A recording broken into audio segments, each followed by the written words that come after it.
The flapper culture that was gaining prominence throughout the Roaring Twenties nonetheless gave birth to critics against this hedonistic lifestyle. These critics argued that flappers were the epitome of immorality, irresponsibility, and downright laziness. Only seeking pleasure, young ambitious women following the flapper culture wasted their time drinking, smoking, partying, and flirting. Their brainish display of unacceptable sexuality and overall rebellious character was thought to have imitated the worst and excessive habits of men. Flappers threatened several aspects of the status quo. The pursuit of the flapper lifestyle often meant neglecting education. In December 1923, Abraham Roback, a psychologist at Harvard University, published a study claiming that flappers were the poorest performing students, that dislike to work, are very impatient, and fail to apply knowledge which they acquire in school. Roback's study also supported the argument that flappers were too self-absorbed and impatient to deal with serious issues. Their lack of concern also meant they were often uninformed or uninvolved. Failing at being productive citizens, flappers created an image that negatively influenced the youth culture, an image Secretary of Labor James Davis described as unhealthful for soul and body. The standard flapper look that required short skirts, bob haircuts, cosmetics, jewelry, and straight loose-fitting clothes caused young women to be wasteful consumers. Economic data in 1927 from sociologist Hattie Anderson showed that in a survey of spending habits of 1,318 women in Milwaukee, Wisconsin, the average respondent spent 46.3% of her earnings on clothes. Critics underscored the fact that this fashion was costly and an unjustifiable squander of money. These types of behaviors displayed the improvident way of life that some despised. The pursuit of instant personal gratification frequently led to the sacrifice of commitment to traditional female roles. Flappers pursued their interests at the expense of marriage and child-rearing, a responsibility some believed to be more fulfilling and important. This independent lifestyle threatened the family's central position it once played in society. Undoubtedly, the flapper culture was denounced by men unhappy with the shift in roles. Prominent feminists also criticized flappers. For example, Carrie Chapman Catt, the president of the International Women's Suffrage Alliance, disapproved of flappers for the lack of individuality, implying they were conformists that simply were in obedience to the dictum of fashion. In fact, their freedom of expression was nothing more than complying with popular styles of dress and behavior. Flappers harmed the feminist cause through their profuse and overindulgent treatment of new social freedoms. Some argue that their flaunting display of women's liberation was hurting, instead of helping progress women toward equality, especially after the passage of the 19th Amendment in 1920, which granted women's suffrage. Which characteristics most define the flapper?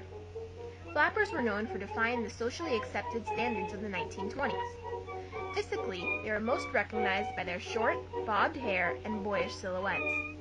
For the first time, tan skin became en vogue, as well as heavy makeup. Dresses were lightened, corsets dropped, and hemlines raised. Straight-form dresses were the rage. Hats and head coverings were a must.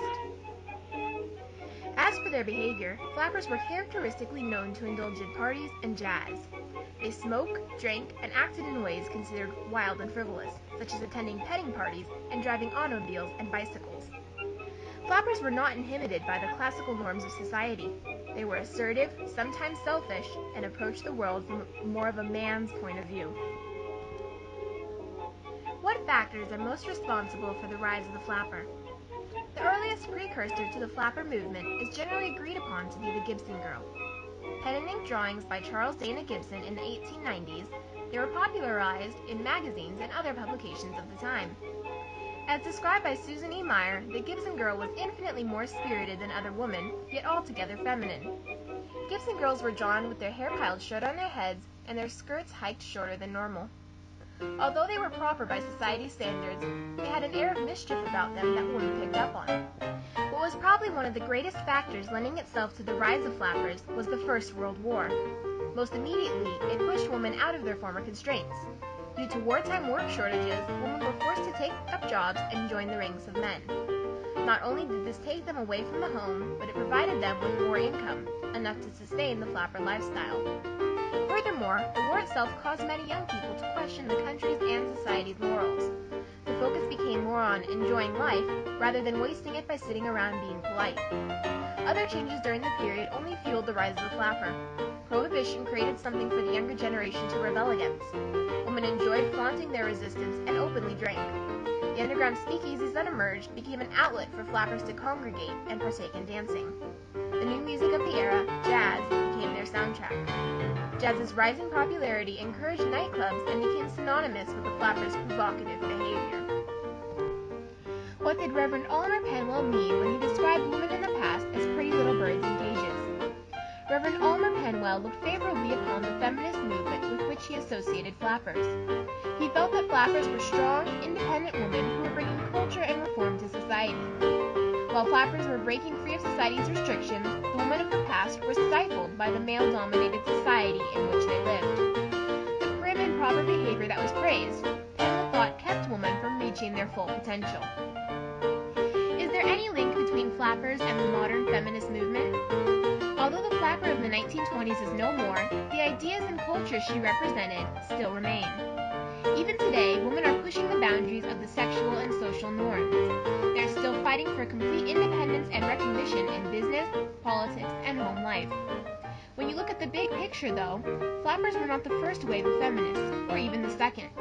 The ideas that they upheld were propagated by the generations before them. However, what distinguishes flappers from previous feminists is the fact that they were the first to actually feel liberated, rather than to simply be fighting for liberation. Women today enjoy that sense of freedom as well.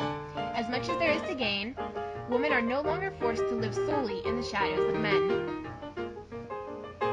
Flappers acted in a way that was unheard of at their time. Now, we look back and consider their antics tame and normal. This proves that they were not simply frivolous time wasters as some claim they were. If nothing else, they opened the women of today up to a whole new way of life.